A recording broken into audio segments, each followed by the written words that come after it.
channel of Education Point Coaching Classes. Today we are going to do worksheet number 27 of class 8th, which is based on the lesson This is Jordy's Phone. So ये continued worksheet है, जितना हमने पिछली worksheet में किया था उसके आगे ये chapter हमें दिया गया है. तो question पढ़ते हैं. Look at the animal pictures and write their names.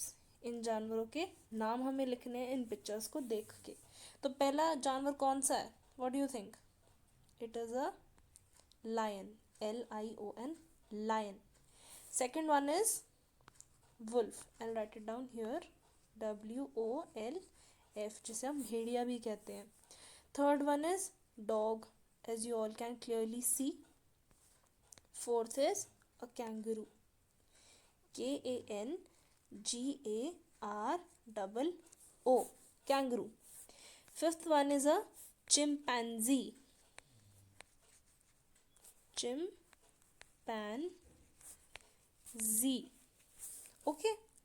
Sixth there are 3 camels here. So camels. Seventh is a bear. BEAR.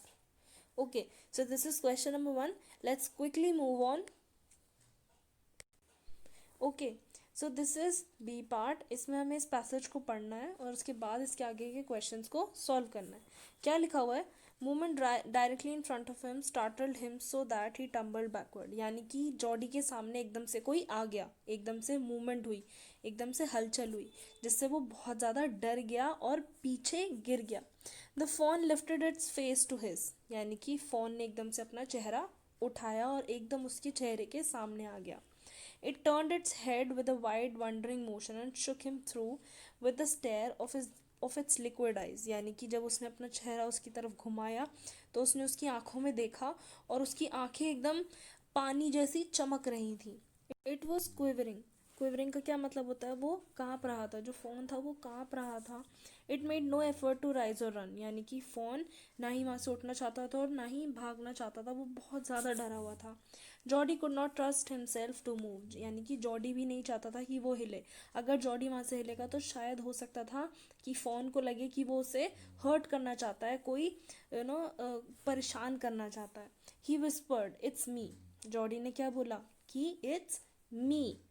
The fawn lifted its nose. Fawn ने अपनी ऐसे जो नाक थी उसको उठाया, उसकी तरफ देखा, सेंट किया उसको. सेंटिंग हिम का क्या मतलब है? उसको सूंघने की कोशिश की. He reached out one hand and laid it on its soft neck. मतलब जॉडी ने अपना एक हाथ उठाया और उसकी जो गर्दन थी, जो उसकी सॉफ्ट गर्दन थी, उसके ऊपर अपना हाथ रख दिया. The touch made him delirious. He moved forward on all fours until he was close beside it. यानी कि वो उसकी तरफ बढ़ के और पास गया. He puts its arms around its body. A light convulsion passed over it, but it did not stir. यानी कि जैसी जॉडी ने उसकी बॉडी के ऊपर हाथ रखा, वो थोड़ा सा शिवर हुआ, वो थोड़ा सा डर गया, लेकिन मतलब वो हल्का सा काँप गया.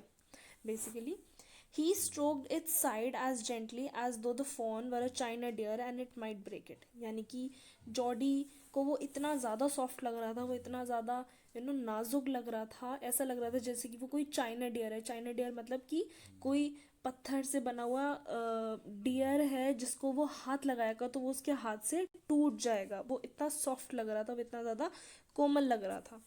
It's skin was very soft. उसकी स्किन बहुत सॉफ्ट थी. It was sleek and clean. मतलब एकदम स्लीक, साफ सुथरी स्किन थी उसकी, क्योंकि वो बहुत छोटा बच्चा था. And had a sweet scent of grass. और उसके अंदर से किस चीज़ की महक आ रही थी? ग्रास की, घास की महक आ रही थी, क्योंकि वो जंगल में ही रहता था. He rose slowly and lifted the phone from the ground.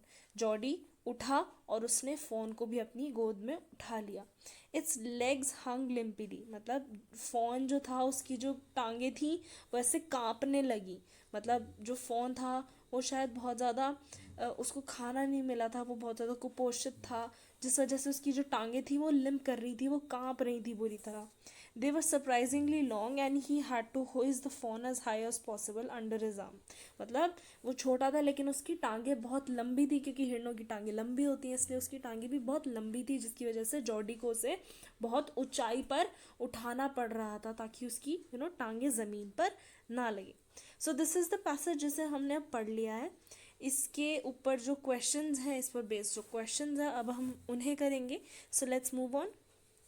Passage के आगे हमें ये 2 क्वेश्चंस दिए हुए हैं जिन्हें हमें सॉल्व करना है.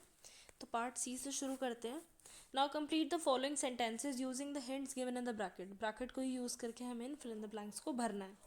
Dash turned its head with a wide wondering motion, यानी कि किसने अपना मुंह उठाया था और वो इधर उधर देखने लगा था, वंडर कर रहा था, सोच रहा था कि जॉडी कौन है.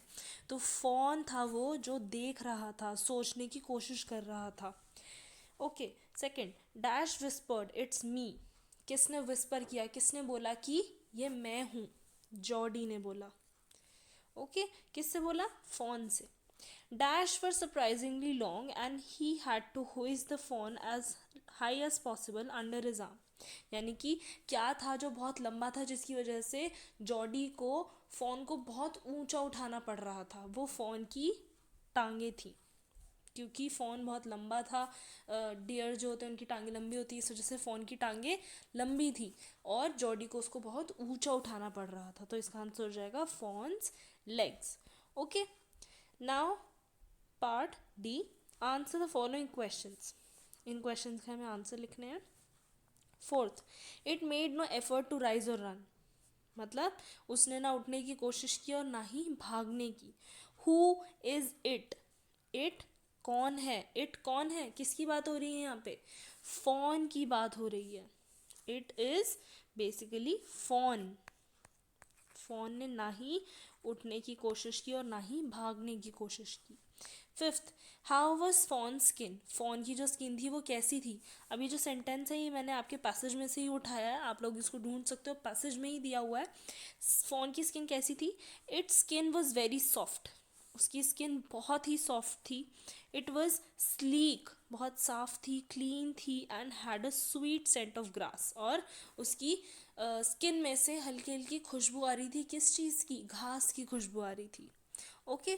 सो दीज आर द क्वेश्चन जिन्हें हमने पैसेज पर बेस्ड कंप्लीट कर लिया है. ये ख़त्म हो गई है आपकी वर्कशीट. अगर आपको ये वीडियो पसंद आई हो तो प्लीज़ लाइक कर दीजिए, शेयर कर दीजिए अपने दोस्तों के बीच, and please subscribe to our channel education point coaching classes. Thank you.